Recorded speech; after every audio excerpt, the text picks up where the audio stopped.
Hey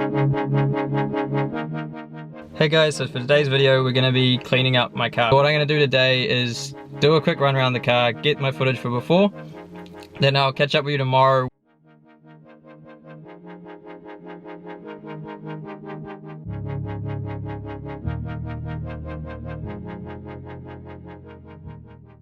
So it's just after 4 on Sunday and I've just finished up work for the day, so I'm just going to shoot up to a wash your car yourself sort of bay just up the road. Got my coins. This place is really busy, so what I do now is soak this up, blast it off, drive home, and I'll pick it up there. So first things off, I just soak the car, so just get a pre-soap, or if they don't have a pre-soap, just a soap. All you want to do is go around, soak the car, leave it for a bit to soak in, and then what you're going to do is blast all the wheels just so the stuff doesn't flick back up on the paint. I like to do wheels, start on the roof, rinse it all off, same the other side. It's on my drive home at the moment. What they're doing is diverting you like off the motorway, and then you have to go around and then back on the motorway. Downside of that is it takes ages and you have to slow down. Plus side is, I get like 2 more motorway pools in the same trip. No. Is that better? So just got home, made it home, to grab the stuff out and start doing the soaping part. Sponge for the rims and a bucket just for the rim, a mitt for soaping. Car soap doesn't really matter as long as it's pH neutral. A chamois leather cleaner protector. Just make sure you get one that cleans and conditions, otherwise you have to buy the cleaner then the conditioner, otherwise it's dried out. Why I got any of this, soap was on special. This one smells nice. It doesn't really matter, just make sure they're pH neutral. For wheels, I just like a small chopped up sponge and then a little bit of soapy water in a separate bucket. The main thing that matters with wheels is you use, whatever you're using, you only use it on the wheels, not on the paint, and use a separate bucket for the paint, just because that water is going to get all the brake dust in it, and if you use that on the paint, you just wreck it.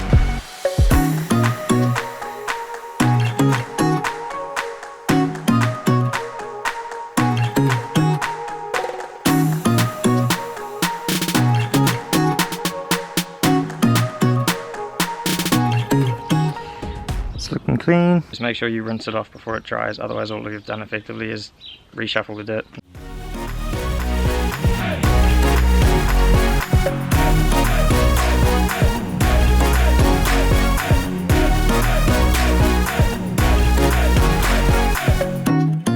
The sun's still baking down here, like really nicely.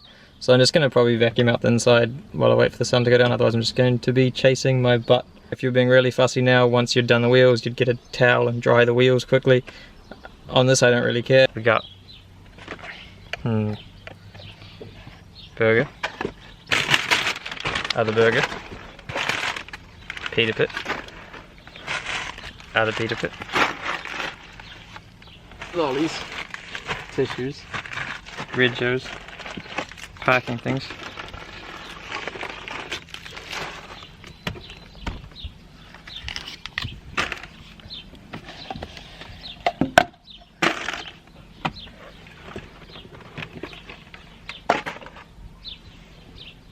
Clean.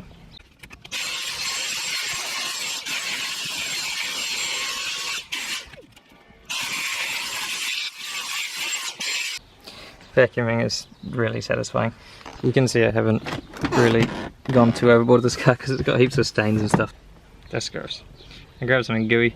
All I really do for the inside, because it's just a car that I use all the time, it's not going to show me anything, I just literally vacuum out the carpets, above the mats, under the mats, and then grab a microfiber, just dust everything off, get all the yummy bits out of there, and then just use that plastic and leather cleaner in a microfiber. If you want to go all that, you can wipe the whole panels, everything. I just go around and do an eye check if there's anywhere that's got a mark or a scrape or a little bit of dirt on something. Just use that, wipe it off. The seats, I suppose it kind of pays to do the whole seats because it makes it look nice, but the biggest thing is like vacuum all in the grits and get that out. I'm gonna go and wash this gooey. I think it's dried Coke. I don't know, or bubble tea. One thing that makes the inside look way better is if you focus on edges. So your eyes tend to go to an edge, so dust out an edge or that groove or any sort of groove or edging. If you can get that clean, it makes a big difference. Cool, so that's looking a whole lot better. The sun has finally left us, almost. So let's do the outside. With the mitt, whatever you're using, just make sure it's clean. So start at the top, do the clean areas first, keep dunking in the bucket, rinsing it off, checking there's nothing stuck in it that you're moving around. Save like the edges of the wheel arches, these areas here. Ooh. Those, whoa, that's hard to do. Around the edges of the wheel arches and the lower down bits that you know are dirty. Leave those till very last. Like I won't actually do the bumpers till last. I'll just start the roof and do all the clean areas, keep dunking the cloth. Most people have like the grit guards on the bottom. That's just so that you can rest your thing in there without it getting dirty at the bottom. I'm just going to rest it on the side of the bucket.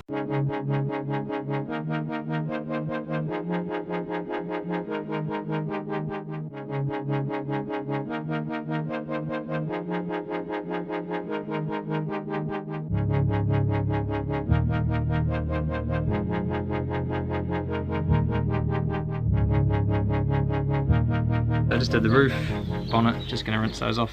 You don't have to use any pressure, just let's use the weight of the mitt and just work in a methodical way, like, well, did I do this? Just so that you just don't miss a spot.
You know, like in science you do a high school experiment where you get like salty water and evaporate it and it leaves the salt behind. If you let water like sit in the little droplets in the sun, then it evaporates off, it leaves really hard particle sort of markings on the paint. Dry it off so that that doesn't just sit there and evaporate.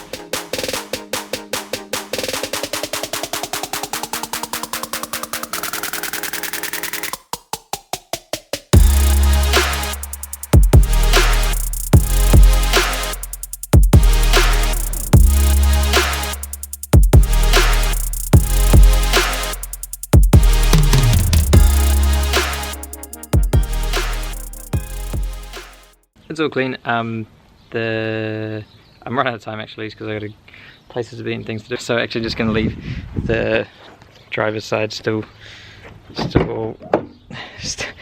lovely. So if you're my passenger, you get nice, and if you're me, you get yuck. But I'll just leave it because it motivates me to finish it. I might actually do a video of properly detailing this. For now, I'm going to keep doing, try to stick to one a week.